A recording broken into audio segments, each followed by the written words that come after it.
बोलिए भक्तवत्सल भगवान की जय, श्री राधा कृष्ण भगवान की जय।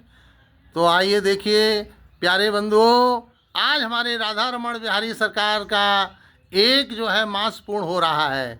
द्वादशी तिथि में हमारे प्रभु और यहाँ यदुवंशी फार्म हाउस में विराजमान हुए। आज ठाकुर जी का एक महीना जो है पूर्ण हुआ है और उसी उपलक्ष्य में हमारे यदुवंशी फार्म हाउस के जो हमारे मालिक हैं श्री मनवीर सिंह यादव जी महाराज जी, उनके द्वारा आज ठाकुर जी के धाम में बड़ा ही पावन हरि कीर्तन का कार्यक्रम ये चल रहा है और भगवान की मधुर मधुर चर्चा सभी भक्तजन आनंद ले रहे हैं। बोलिए भक्तवत्सल भगवान। तो हमारे राधा रमण बिहारी जी यहाँ पर विराजमान हुए हैं। भगवान की देखिए जीवन में बड़ी करुणा और कृपा होती है, तब सदविचार ये जीवन में आते हैं। अब जैसे महाराज जी के जीवन में ये सब विचार आपके जीवन में आया, आपसे बड़े बड़े पैसा वाले लोग पड़े हैं, बड़े धनाढ़ लोग पड़े हैं, लेकिन ये धन अच्छी जगह लगना ये किसी किसी के सौभाग्य में आता है। हाँ, इस धन के लिए दो गति बताए।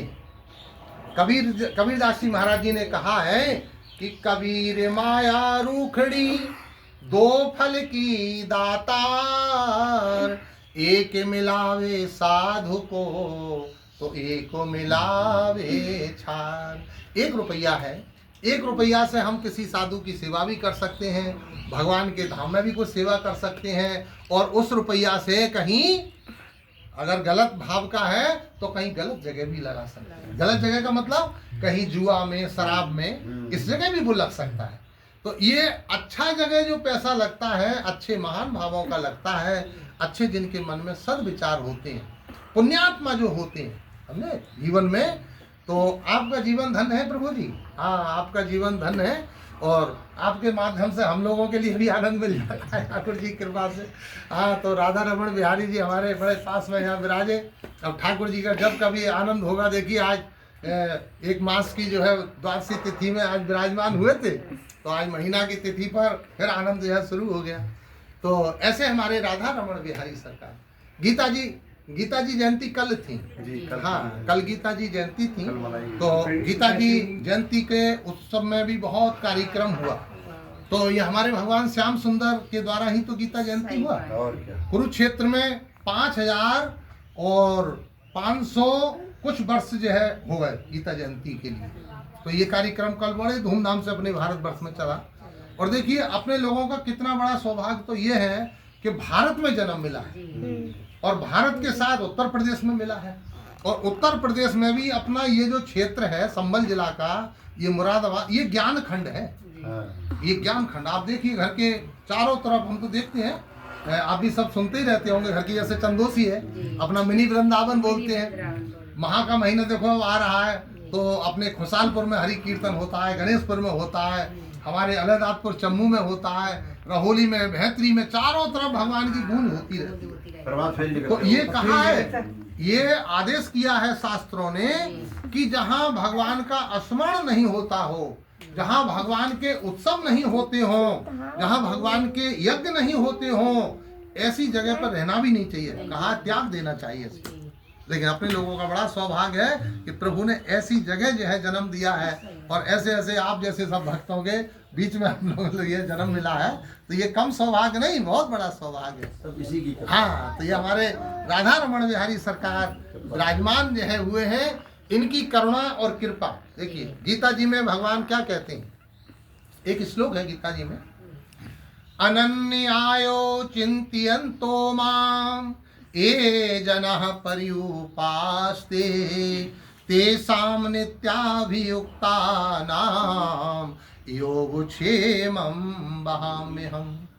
गीता जी में भगवान ने कहा कि मैं उसका योगक्षेम भी वहान करता हूँ। किसका? जो अनन्य आयो चिंतयन्तो माम ये जना पर्युपास्ते, जो भक्त मेरे अनन्य भाव से मेरा चिंतन करता है। अनन्य भाव से, अब अनन्य भाव जैसे आपका ये अनन्य भाव है। देखिए ठाकुर जी की तिथि आपके लिए याद रहे, हम तो स्मरण नहीं था, है ना, तो आपने ध्यान दिलवाया। क्यों? क्योंकि अनन्यता है भगवान के चरणों में। ऐसे अनन्य भक्त हमारे हुए श्रीधर स्वामी जी, उन्होंने टीका किया श्री गीता जी पर, श्रीमद् भगवत गीता पर टीका किया तो टीका करते करते जब वो इस श्लोक पर पहुंचे तो उनकी आर्थिक स्थिति बहुत कमजोर थी, गरीब थे, इतने गरीब थे कि कभी कभी भोग लगने की भी व्यवस्था नहीं हो पाती थी। और जब भगवान जबकि कह रहे हैं कि योग क्षेमम बहाम में हम, मैं भाई उस भक्त का योग क्षेम बहान करता हूँ, जो वस्तु अप्राप्त है उसे प्राप्त करा देता हूँ और जो प्राप्त है उसकी मैं रक्षा करता हूँ। तो श्रीधर स्वामी जी ने कहा कि प्रभु तो ये कह रहे हैं लेकिन हमारी स्थिति बड़ी गंभीर है, तो इसका मतलब ये तो ठीक नहीं है। तो श्रीधर स्वामी जी ने गोलाकार बना दिया पेन से गीता जी उस श्लोक पर। अब जब बना दिया और बस चले गए अपने उसी चिंतन में, जो है चिंतन करते करते और चले गए। स्नान करके जब वहां से आए, 1-2 घंटे का समय बीता, इधर प्रभु ने देखा भाई आज तो हमारा भक्त नाराज हो गया। बस अब भगवान के लिए क्या था, तुरंत एक मुंशी का भेष बनाए और तुरंत जो है कई छकड़ों में खाद्य वस्तु, चीनी वस्तु, गुड़ आदि सब जो है, आटा दाल चावल सब जो है जा करके और पहुंचा दिया। अब लेकर के वहां पहुंचे, जब जहाँ जा करके पहुंचे तो मैया ने पूछा, माता जी थी घर में, बोले भैया ये सब किसने भेजा है? बोले सब स्वामी जी ने भेजा है, अरे हम तो उनके जो है नौकर चाकर हैं, मुंशी जी हैं और उन्होंने ही सब भिजवाया है। अब इतनी सामली सूरत मेरे प्रभु की, क्या कहना, घुंघराले बाल, मधुर मधुर अधरों पर जब देखा मुस्कुराते हुए प्रभु के लिए, तो वो तो मैया तो आनंदित हो गई, बड़ा ये तो दिव्य बालक है भाई, हैं। और सब सामान सब रख लिया।